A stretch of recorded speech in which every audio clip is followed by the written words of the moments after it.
thank you, buddy. I'm going to do something that he knows. I'm going to ask him to do something that he knows, the here command. And I'm simply going to tap here. Good. Sit. Good. Very nice.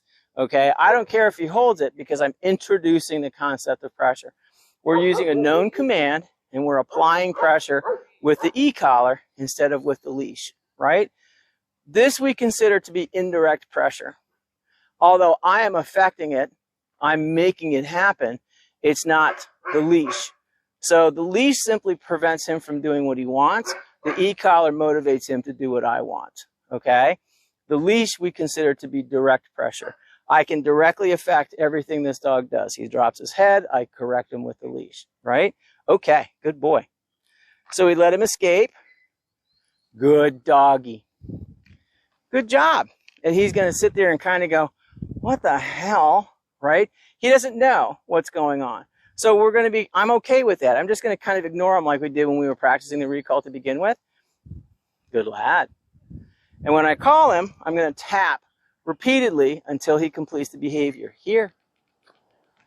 Good. Hurry, hurry. Sit. Okay. So we're applying direct or indirect pressure with the e-collar. We're collecting the leash like we did in the past. And now because he's starting to fight with me a little bit, here. Good. Sit. Very nice. No. Good. Okay. Now you can get up.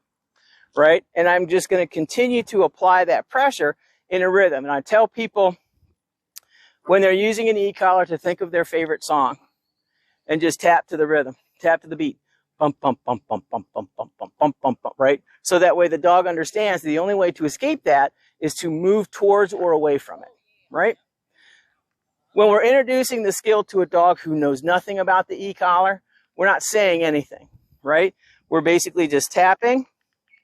Good boy. Very nice. Thank you. Until he turns, right?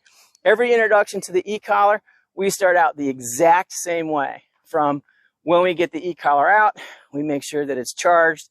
We make sure that the receiver's on, the transmitter's on. We put it on the dog correctly. And we basically go through the exact same process. Because in this environment, right, this is fairly high test. The camera's going to pan around and show what's going on. We have all these people, all these dogs, all of these big, giant, hairy events, right? So he's fairly distracted. Excuse me while I...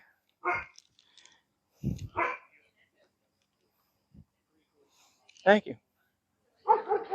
Right, so basically what we're doing is simply breaking through the buzzing in the brain in order to help him understand that we are the higher authority. He has to pay attention to us.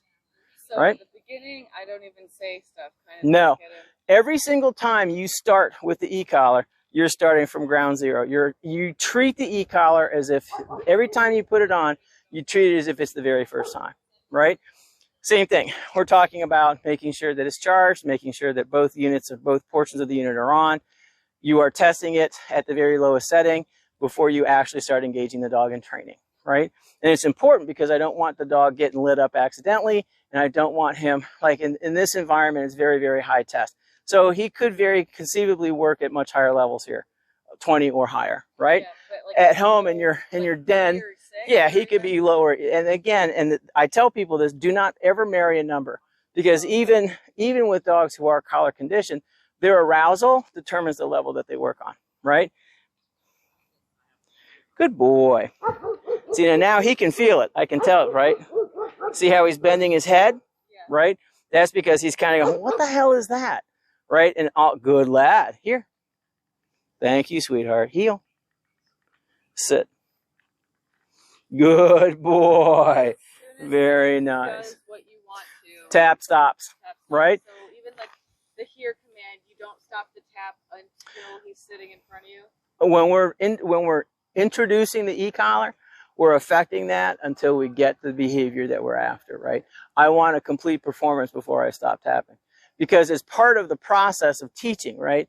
So we've gone through all the process of teaching with standard leash and collar. Introduction. Here, let me show you what I want you to do. Teaching. This thing that we've been doing is called sit or down or stand or heel or whatever. And then proofing is, now I'm going to make you do these things everywhere, right? We practice everywhere. Compliance is demanded everywhere. When we're introducing the e-collar, we're introducing it the exact same way. I'm introducing it. This thing, it's going to be happening. When you pay attention to me, it stops happening. And then we're going to assign names. We're going to apply this when we assign names. Heel, tap, tap, tap. Anything that's not heel, we're tapping until it is heel. Sit, tap, tap, tap. Anything that's not sit, we're tapping until it is sit, so on and so forth. Proofing, a lot of times what happens is we don't give the stimulation at the same time we give the command. We simply give the command, and then if the dog doesn't follow through, we supply stimulation until he does, right? So once he understands that pressure ends when he is correct, he also understands that pressure will continue until he's correct, right? But we do that in stages. Just like everything in dog training is in threes. Introduction, teaching, proofing. With the e-collar, it's the exact same thing. We're introducing stim. We're teaching that stim means do a thing that we assign. And proofing is essentially, in order to avoid stim from occurring, you need to toot sweet, hop to whatever command you've been given. Make sense? Okay.